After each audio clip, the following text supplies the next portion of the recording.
Robin Williams frequently reflected that his greatest struggle was never with another person, but with the sorrow that lived inside him. It wasn't a former lover or a rival who caused him the deepest pain. Rather, it was an inner shadow that lingered quietly, even as millions laughed at his jokes.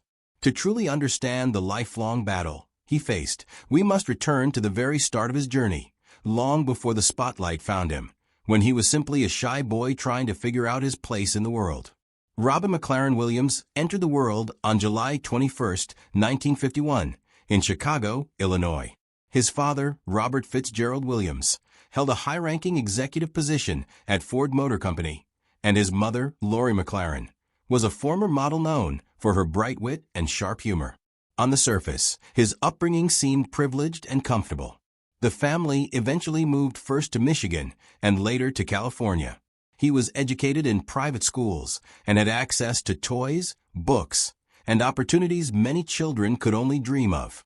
Yet despite these advantages, he often felt isolated. With his parents frequently occupied and the house unusually quiet, Robin described himself as a lonely child. To cope, he retreated into his imagination, inventing characters, experimenting with voices, and staging elaborate performances alone in his room. That early isolation planted the seed for what would become his extraordinary gift. He realized that laughter could draw people closer, and every smile he inspired eased his sense of loneliness. His academic path took him to Claremont Men's College and later to the College of Marin, where his passion for acting truly emerged. Not long after, he earned place at the prestigious Juilliard School in New York City, widely regarded as one of the finest acting conservatories in the world.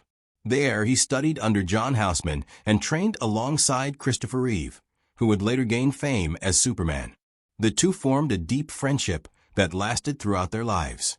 Reeve was composed and methodical, while Robin brimmed with restless energy and spontaneity, and their differences complemented each other. Instructors quickly noticed Robin's rare ability to shift seamlessly from humor to heartbreak. That emotional range, however, came from authentic feelings he carried within. Eventually, he chose to leave Juilliard before completing his studies, feeling confined by the classroom. What he craved was the freedom of the stage and the connection of a live audience. By the mid-1970s, he was performing stand-up comedy in San Francisco's vibrant club scene. The environment was edgy, experimental, and perfectly suited to his boundless creativity. On stage, he moved at lightning speed, slipping in and out of accents, personas, and improvised scenarios. Audiences were stunned by his originality and courage. He was daring, inventive, and utterly unpredictable. Yet sustaining that level of intensity came at a personal cost. Even away from the spotlight, he struggled to quiet his racing mind. Humor often became a mask, concealing anxiety and sadness that never fully disappeared. Everything changed in 1978 when he landed the role of Mork, an alien from the planet Ork, on the television series Mork and Mindy. The show quickly became a sensation, and viewers were captivated by his playful innocence and spontaneous comedic style. Almost overnight, he transitioned from an up-and-coming comic to a household name. The sudden fame, however, brought immense pressure. The world expected him to remain endlessly funny and energetic. When filming ended and applause faded, he sometimes felt an unsettling emptiness, and the inner sadness resurfaced. During this era, he became involved with drugs and alcohol, a common part of the entertainment culture at the time.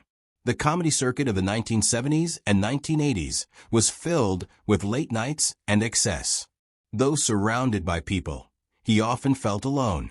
He once joked that cocaine was God's way of signaling you were earning too much money, but beneath the humor lay a deeper truth. He was attempting to sustain his pace and suppress the quiet ache within. This ongoing tension between light and darkness defined much of his life.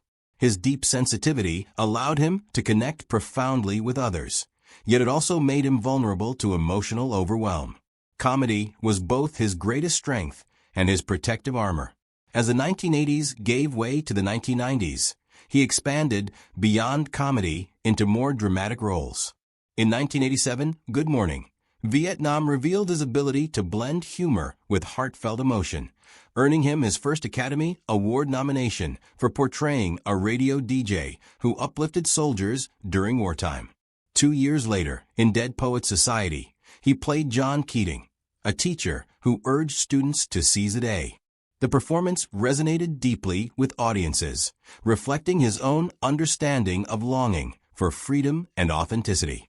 Behind professional success, his personal life remained intricate. He married Valerie Velarde in 1978, and they welcomed a son, Zachary.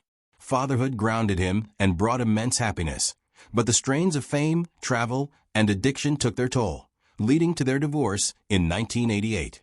The following year, he married Marcia Garces, who had previously worked as his assistant and nanny. Together, they had 2 children, Zelda and Cody. For a period, their family life seemed stable and joyful.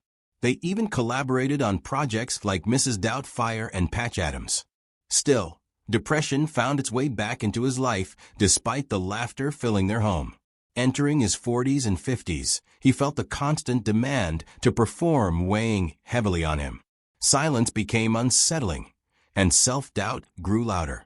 He immersed himself in projects such as voicing the genie in Aladdin, delivering one of the most memorable animated performances ever recorded. He also starred in Hook, Jumanji, The Birdcage, and Good Will Hunting. His portrayal of therapist Sean Maguire in Good Will Hunting earned him the Academy Award for Best Supporting Actor. The compassion he displayed on screen mirrored his genuine desire to help others find healing, even as he wrestled with his own struggles.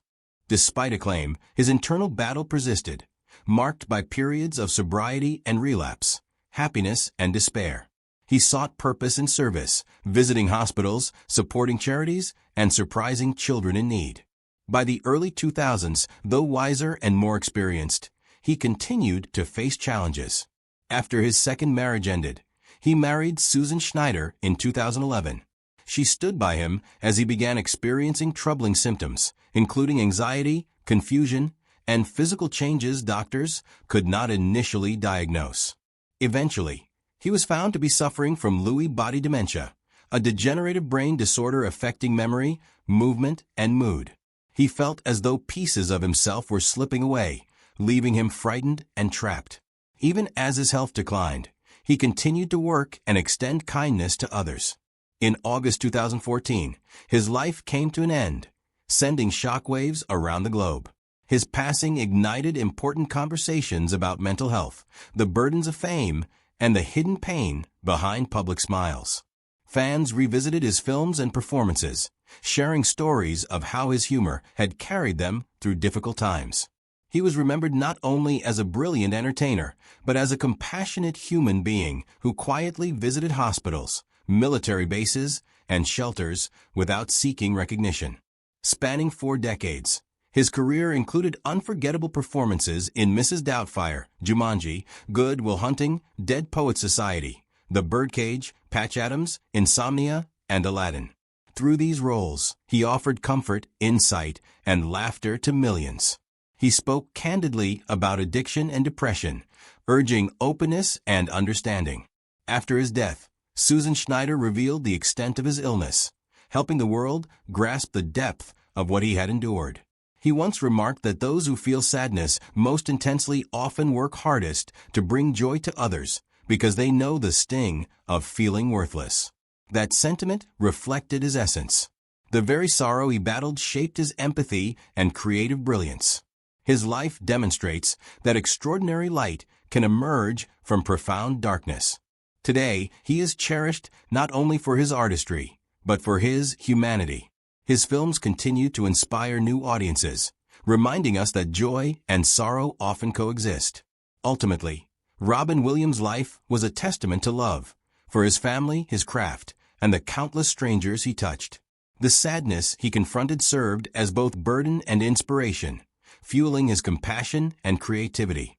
He transformed pain into laughter and connection, continually seeking meaning and peace while offering joy to the world. For over 2 decades, he shared his life and artistic journey with Marcia Garces. Their marriage experienced warmth, collaboration, and strain under the weight of fame and personal trials, leading to their separation in 2008 and the finalization of their divorce in 2010.